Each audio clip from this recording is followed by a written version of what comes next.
అందరికీ నమస్కారం అండి. మన ఛానల్ సిఏపిఎఫ్ వెల్ఫేర్ చందుకు అందరికి స్వాగతం. గత సాయంకాలం నుంచి సోషల్ మీడియాలో కొన్ని పోస్టులు వస్తున్నాయి.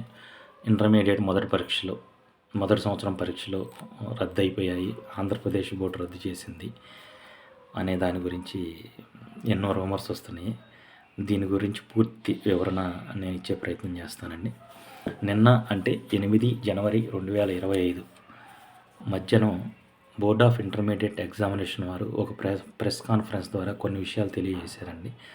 అందులో ఉన్న సారాంశం ఏంటంటే, వాళ్ళు ఇంటర్మీడియట్ బోర్డులో కొన్ని సంస్కరణలు తీసుకొస్తున్నారు. అవి ముఖ్యంగా అవేంటంటే, ఒకటి సిలబస్ రివిజన్ చేయటం.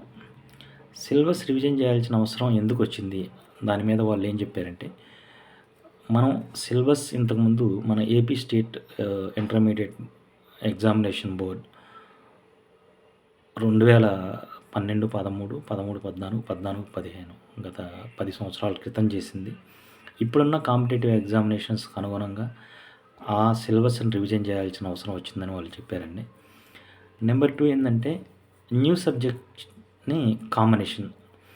ఇంతకుముందు మనకి ఎవరైనా ఎంపీసీ చేస్తే ఎంపీసీ చేయాల్సి ఉంటుంది, బైపీసీ అయితే బైపీసీ చదవాల్సి ఉంటుంది, సిఈసీ చదివితే సిఈసీ చదవాల్సి ఉంటుందండి. కానీ వాళ్ళు ఇప్పుడు ఏంటంటే కంబైన్ చేసుకోవచ్చు.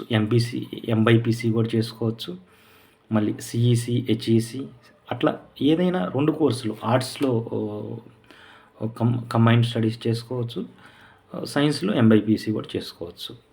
దీనికి వాళ్ళు ఏంటంటే మొదటి 5 సబ్జెక్టులు కామన్ అండి. ఫస్ట్ లాంగ్వేజ్ ఇంగ్లీష్ తీసుకుంటాం, రెండోది ఆప్షనల్ లాంగ్వేజ్ తీసుకుంటాం.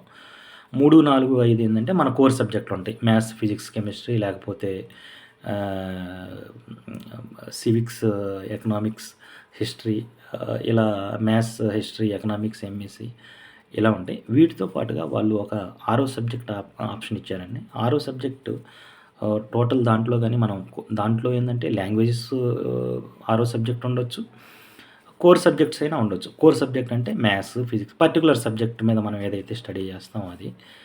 కాకుంటే ఈ 5 సబ్జెక్టుల్లో మనం దీంట్లో ఒక వెసులుబాటు ఏం కలిగించారంటే, మన 5 సబ్జెక్టులో మనం దేంట్లో ఒక దాంట్లోనైనా ఫెయిల్ అయ్యి 6వ సబ్జెక్టులో పాస్ అయితే ఆ 6వ సబ్జెక్ట్ మార్క్స్ని ఆ ఫెయిల్ అయిన సబ్జెక్ట్కి రీప్లేస్ చేస్తానండి. ఇది కొంచెం హర్షించదగ్గ విషయం అండి. అయితే ఏంటంటే ఇంగ్లీష్ అనేది కంపల్సరీ ఉండాలి. ఇంగ్లీష్ అనేది పాస్ అవ్వాల్సిన అవసరం ఎంతైనా ఉందండి.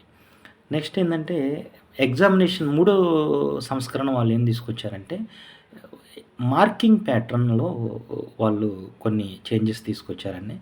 ఇంతకుముందు ఏంటంటే మనకి ఎంపీసీకి గాను 470 మార్కులకి ప్రాక్టికల్ థియరీకి 470 మార్కుల ఎగ్జామినేషన్ జరిగేది. ప్రాక్టికల్ వచ్చేటప్పటికి 30 మార్కులకు ఉండేది. అలానే 470 + 30 500 మార్కులకి ప్రతి సంవత్సరానికి ఉండేది, మొదటి సంవత్సరం, రెండో సంవత్సరానికి. కానీ ఇప్పుడు వాళ్ళు ఏం చేశారంటే ప్రాక్టికల్తో పాటు ఇంటర్నల్ మార్క్స్ కూడా యాడ్ చేశారండి. ఇంటర్నల్ మార్కులు ఎలా అంటే, ఇంగ్లీష్కి ఎగ్జామ్ ఉందంటే ఇంతకుముందు 100 మార్కులకు ఉండేది, ఇప్పుడేమో 80 మార్కులు థియరీకి, 20 మార్కులు ఇంటర్నల్, టోటల్ 100 మార్క్స్ అలా చేశారు. అలానే సెకండ్ లాంగ్వేజ్కి కూడా వాళ్ళు 80, 20 ఇంటర్నల్. మ్యాథమెటిక్స్ ఇంతకుముందు 150 మార్కులకు ఉండేది, ఇప్పుడు ఏం చేశారంటే 80 మార్కులకేమో థియరీ పెట్టి 20 మార్క్స్ ఇంటర్నల్ పెట్టారు. ఫిజిక్స్ ఇంతకుముందు 60 మార్కులకు ఉండేది, 15 మార్కులు ప్రాక్టికల్కి ఉండేవి. ఇప్పుడు ఫిజిక్స్ 70 మార్కులు, ప్రాక్టికల్కి 30 మార్కులు, కెమిస్ట్రీకి 70 మార్కులు, ప్రాక్టికల్కి 30 మార్కులు.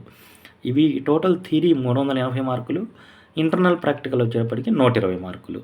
టోటల్ ఇది 500 మార్కులకు గాను దీని వివరణ ఇలా ఉంది. అలానే బైపీసీ వాళ్ళకి ఏంటంటే ఇంగ్లీషు, లాంగ్వేజ్ ఈ రెండింటికి ఏంటంటే 80 మార్క్స్కి థియరీ ఉంటుంది, 20 ఎలా అయితే ఎంపీసీలో ఉంటుందో సేమ్ అలానే ఉంటుంది. వీళ్ళు బోటనీ ప్లస్ జువాలజీలో ఏం చేశారంటే వాళ్ళు 70 మార్క్స్కి పెట్టి ప్రాక్టికల్ 30 మార్క్స్కి చేశారండి. మిగతా సబ్జెక్టులన్నీ కామన్ ఎంపీసీకి, బైపీసీకి. ఒక మ్యాథ్స్లో వాళ్ళు థియరీ 80 మార్క్స్కి ఉంటే ప్రాక్టికల్ ఇంటర్నల్ 20 ఉంటాయి. దీంట్లో ఏంటంటే బోటనీ, జువాలజీ కలిపి 70 మార్కులు థియరీ ఉంటే 30 మార్కులు ప్రాక్టికల్స్ ఉంటుంది.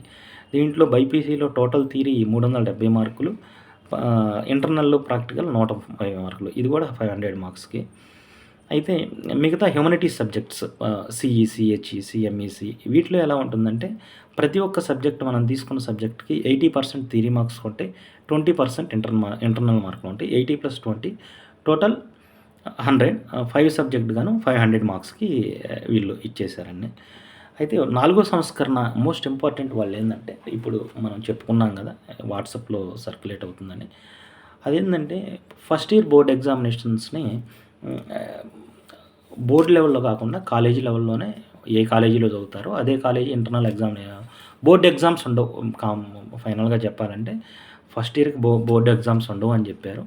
దీనికి కారణం ఏందంటే ముఖ్యమైన రాష్ట్రాలన్నిటిలో ఏవి కూడా board exam intermediate first year examinations conduct చేయటం లేదు. ఒక తెలంగాణ, ఆంధ్రప్రదేశ్ తప్ప.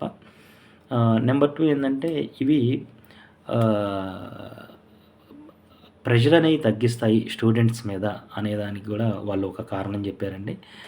దీనివల్ల కాంపిటీటివ్ ఎగ్జామ్స్‌కి రెడీ అవ్వటానికి నీట్, జేఈఈ మరియు ఇతర కాంపిటీటివ్ ఎగ్జామినేషన్స్‌కి ప్రిపేర్ అవ్వటంలో పిల్లలకి ఉపయోగపడుతుంది అనేది చెప్పారండి. ఇదేంటంటే ఇది సీబీఎస్ఈకి ఈక్వలెన్స్‌గా కాంపిటేటివ్ ఉండేటందుకు కాంపిటీటివ్ ఎగ్జామినేషన్‌లో సీబీఎస్ఈ బోర్డ్‌కి ధీటుగా ఉండేటట్టు ఈ నిర్ణయం ఉండటానికి వీలుంటుంది అనే ఉద్దేశంతో ఈ ఫస్ట్ ఇయర్ బోర్డ్ ఎగ్జామినేషన్స్ అనేది డిస్కంటిన్యూ చేయడానికి వాళ్ళు సంస్కరణ తీసుకొచ్చినట్లుగా చెప్పారండి. ఫైనల్‌గా ఒకటి చెప్తున్నాను. ఇవి 4 సంస్కరణలు మన intermediate board of intermediate examination Andhra Pradesh ద్వారా 8 జనవరి 2025 నాడు మనకు తీసుకొచ్చిన సంస్కరణలండి.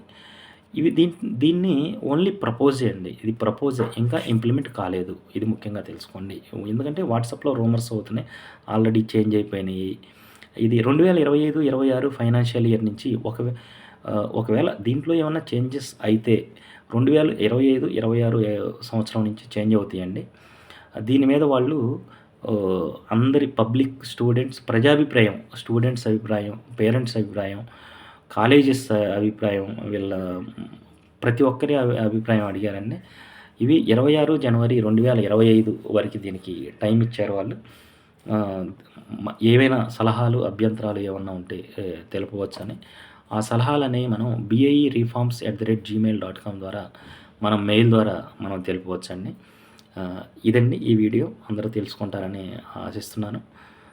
నచ్చితే లైక్ చేయండి. ఛానల్ సబ్స్క్రైబ్ చేసుకోండి. జై హింద్.